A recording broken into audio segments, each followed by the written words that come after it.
یہ بات ایمان کے بالکل خلاف ہے، یہ بات ایمان کے بالکل خلاف ہے کہ مسلمان کائنات میں پیش آنے والی چیز کو کائنات سے جوڑ دے۔ یہ بات ایمان کے خلاف ہے، یہ بات ایمان کے خلاف ہے۔ سائنس کہتا ہے، سائنس سکھلاتا ہے کہ کائنات کے تغیرات کائنات سے ہیں، ایمان اس کے بالکل خلاف ہے۔ ایمان کہتا ہے کہ نہیں، کائنات کے تغیرات کا تعلق کائنات سے نہیں ہے، کائنات کے تغیرات کا تعلق براہ راست خالق کائنات سے ہے۔ جو تبدیلی ہوگی وہاں سے ہوگی، مگر جو تبدیلی ہوگی وہ تمہارے اعمال کے اعتبار سے ہوگی۔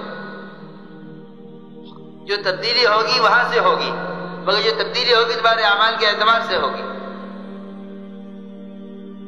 اس لیے سب سے پہلے یہ بات سیکھنی چاہیے کہ لا الہ الا اللہ، اس کا سب سے پہلا تقاضا یہ ہے، اور اس کا سب سے پہلے مفہوم یہ ہے کہ نظام کائنات کی کسی ایک شکل کا دوسری شکل سے کوئی تعلق نہیں ہے۔ یہ سب سے پہلی بات ہے۔ لا الہ الا اللہ میں سب سے پہلے اس کی تعلیم ہے کہ نظام کائنات کا کائنات سے کوئی تعلق نہیں، نظام کائنات کا تعلق براہ راست خالق کائنات سے ہے۔ اور یہ بات یاد رکھو کہ خالق کائنات سے فائدہ اٹھانے کے لیے کائنات کا یقین نکلنا شرط ہے۔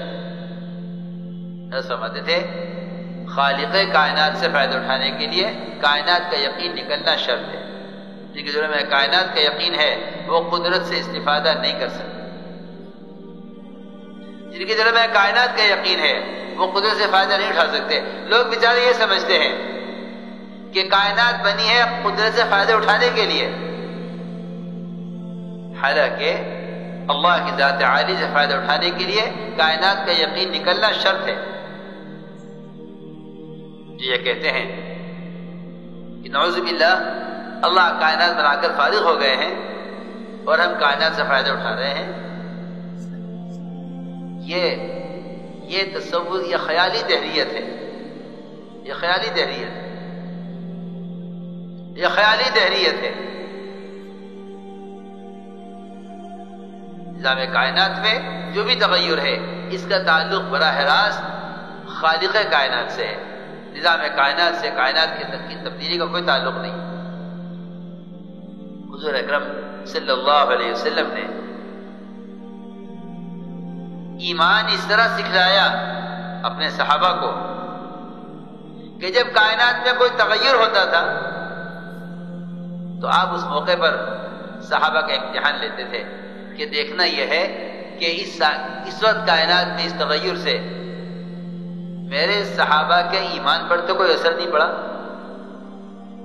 سنو توجہ سے بات، جب کوئی تغیر ہوتا کائنات میں تو آپ یہ دیکھتے کہ میرے صحابہ جس سے متاثر نہیں ہوئے، چھوٹی سی بات پیش آئے،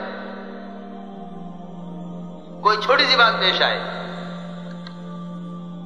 چھوٹی سی بات میں عرض کرتا ہوں، اونٹوں میں خارش پھیل گئی، کتنی معمولی چیز ہے، بہت توجہ سے بات سن۔ اونٹوں میں خارش پھیل گئی، صحابی نے آ کے عرض کیا کہ یا رسول اللہ اونٹوں میں خارش پھیل گئی ہے۔ آپ نے سوال کیا، سوال یہ کیا کہ یہ بتاؤ کہ اونٹوں میں خارش کہاں سے پھیلی ہے، تاکہ معلوم ہو کہ یہ ایمان سیکھ رہے ہیں تو ان کا اپنا خیال کیا ہے۔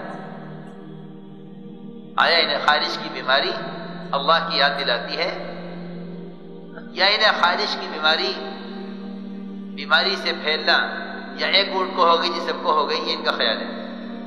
صحابی نے عرض کیا کہ یا رسول اللہ ایک اونٹ کو خارش ہو گئی تھی، پھر اس سے سب کو ہو گئی۔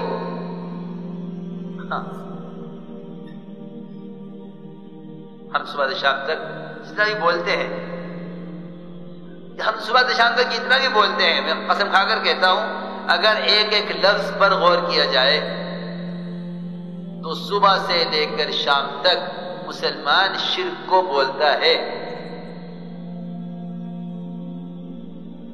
جی ہاں، اگر غور کیا جائے صبح سے لے کے شام. اگر غور کیا جائے. مولانا الیاس صاحب رحمۃ اللہ علیہ اس کوشش میں تھے کہ اس دعوت کی نقل و حرکت اور محنت سے کم ایمان والا اس پر آ جائے کہ اگر ایک کی زبان سے کوئی ایسا لفظ نکلے جس سے اللہ کے غیر سے ہونے کی بو آتی ہو تو دوسرا فوراً ٹوک دے کہ نہیں غلط کہہ رہے ہو. ایسا نہیں، اللہ کرنے والے ہیں. سمجھتے تھے مولانا صاحب علیہ. میرا دل چاہتا ہے کہ کم سے کم مسلمان ایمان کی سطح پر آ جائے اس دعوت کی محنت سے کہ اگر کسی کی زبان سے کوئی لفظ ایسا نکلے جس سے شرک کی بو آتی ہو تو دوسرا کہے نہیں غلط کہہ رہے ہو، ایسا مت کہو، اللہ کرنے والے. چنانچہ ہوا ایسا. حضرت لیٹے ہوئے تھے، کوئی آیا اور آ کر یہ کہا کہ حضرت، یہ کوئی آپس میں بات کر رہے تھے، کسی نے کہا کہ یہ تو اتفاق سے ہو گیا. ارے کیا کہا تم نے؟ اٹھ کر بیٹھ گئے. فرمایا اتفاق سے کچھ نہیں ہوتا، اتفاق سے ہونا یہی دہریت ہے. یہ کہو کہ اللہ کے کرنے سے ہوا. میں نے عرض کیا کہ صحابی سے آپ نے پوچھا کہ اونٹوں میں خارش کیسے پھیلی؟ صحابی نے عرض کیا کہ ایک اونٹ کو خارش ہو گئی تھی، پھر اس سے سب کو ہو گئی. آپ نے فرمایا کہ جب اونٹوں سے خارش اونٹوں میں پھیلی ہے، پہلے اونٹ کو کہاں سے ہوئی؟ یہ بتاؤ، پہلے اونٹ کو خارش کہاں سے ہوئی؟ اگر اونٹوں سے خارش پھیلی ہے اونٹوں میں، پہلے اونٹ کو کہاں سے خارش ہوئی؟ یہ سمجھانے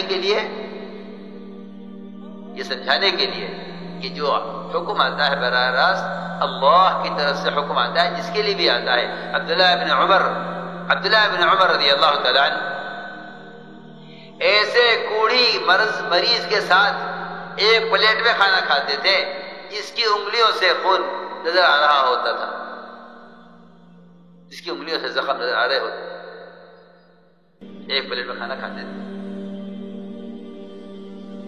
کسی نے کہا عبداللہ ابن عمر سے کہ آپ دیکھ رہے ہیں کہ یہ آدمی کوڑ کا مریض ہے، اس کو جزام ہے، آپ ایک ساتھ کھانا کھا رہے ہیں ایک پلیٹ میں. میں یقینی طور پر عرض کر سکتا ہوں کہ اگر مسلمان میں ایمان آ جائے تو پھر مسلمان میں آپس کی محبتیں بھی آ جائیں. جی ہاں، اچھوت بنایا ہے مسلمان کو شرک نے. ایمان آئے گا تو آپس کی محبتیں بھی آئیں گی، اس لیے کہ اللہ رب العزت نے بے غرض محبت کا وعدہ جو کیا ہے قرآن میں، وہ ایمان اعمال صالحہ پر کیا ہے. ان الذين آمنوا وعملوا الصالحات سيجعل لهم الرحمن ودا. ود کہتے ہیں بے غرض محبت کو، کہ اگر ایمان اعمال صالحہ پر آ جائے تو ہم ان کے درمیان ایسی محبت پیدا کریں گے کہ یہ اپنے برائی کی تمیز ان میں سے ختم ہوگی. اپنے برائی کی تمیز ختم ہوگی. یہ ایک پلیٹ میں ساتھ کھانا کھائیں، ان کی اپنے برائی کی تمیز ختم ہو جائے گی. اور اگر ایمان ہمارے ساتھ پر نہ آئیے تو ان میں، ان کے خاندانوں میں، ان کے قبیلوں میں، ان کے علاقوں میں وہ خریزیاں ہوں گی کہ ایک دوسرے کے خون کے پیاسے بنیں گے اور دنیا میں بدامنی پھیلے گی. وجہ اصل یہ ہوگی کیونکہ بے غرض محبت کا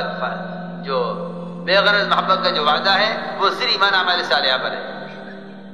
ان الذين آمنوا وعملوا الصالحات سيجعل لهم الرحمن ودا. ود کہتے ہیں بے غرض محبت کو. جو محبت غرض والی ہوتی ہیں وہ نفرتیں پیدا کرتی ہیں، اور جو محبت بے غرض ہوتی ہیں وہ محبتیں پیدا کرتی ہیں.